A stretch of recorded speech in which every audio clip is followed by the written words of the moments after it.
सादत हसन मंटो लिखते हैं कि मुझे एक मरतबा बाज़ार हुसन जाने का इत्तफाक हुआ। शदीद गर्मी का मौसम था। जिस घर में मैं गया वहां की नायिका 2 विंडो एयर कंडीशन चलाकर खुद को रजाई में लपेटे सर्दी से कपकपा रही थी। तो इस पर मैंने कहा कि आप एक एसी को बंद क्यों नहीं कर देती, इस तरह आपको बिल भी कम आएगा। तो इस पर नायिका ने मुस्कुराकर जवाब दिया कि असा केड़ा बिल अपनी जेब विचों देना है। कहते हैं इस बात को काफी अरसा गुजर गया।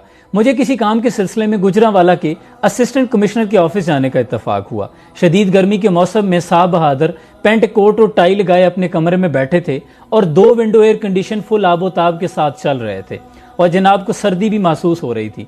तो इस पर मैंने कहा कि जनाब आप एक एसी को बंद क्यों नहीं कर देते, इस तरह आपको बिल भी कम आएगा। तो इस पर साहब बहादुर ने जवाब दिया कि असा केड़ा बिल अपनी जेब विचों देना है। कहते हैं कि फौरन मेरा ख्याल उसी बाज़ार हुसन की नायिका की तरफ चला गया, क्योंकि दोनों के मुकालमे और दोनों की सोच एक ही जैसी है।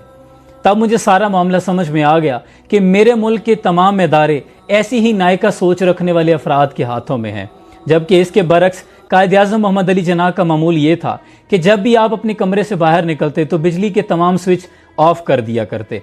आप अपने घर में हो, हमारे साथ होते या किसी भी मेज़बान के साथ, तो आपकी यही आदत हुआ करती। एक रोज़ मैंने पूछ लिया कि कायद आप ऐसा क्यों करते हैं। तो कायद ने कहा कि ये मेरा मुल्क है, मुझे अपने मुल्क का एक भी यूनिट ज़ाया नहीं करना चाहिए। आखिरी मरतबा कायद से मेरी मुलाकात 31 अगस्त 1947 को गवर्नर जनरल हाउस पर हुई। मुलाकात के बाद जब वो मामूल के मुताबिक मुझे सीढ़ियों पर छोड़ने के लिए आए तो कमरे से निकलते हुए हस्ब आदत उन्होंने बिजली के तमाम स्विच ऑफ कर दिए। तो इस पर मैंने कहा कि कायद आप गवर्नर जनरल हैं और ये एक सरकारी क़यामगाह है, इसकी बत्तियां जलती रहनी चाहिए। कायद ने कहा कि मैं जानता हूं कि ये सरकारी क़यामगाह है, इसलिए मैं ज्यादा मोहतात हूं क्योंकि ये पैसे कौम के हैं, ये खजाने के पैसे हैं, ये मेरे और आपके पैसे नहीं, और मैं इस पैसे का अमीन हूं।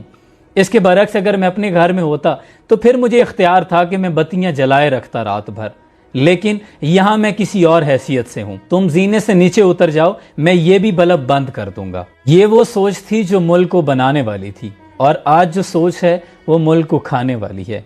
अब आपने फैसला करना है कि आप किस सोच के अमीन हैं। अल्लाह आसानियां हासिल और तकसीम करने का शर्फ अता फरमाए। आमीन।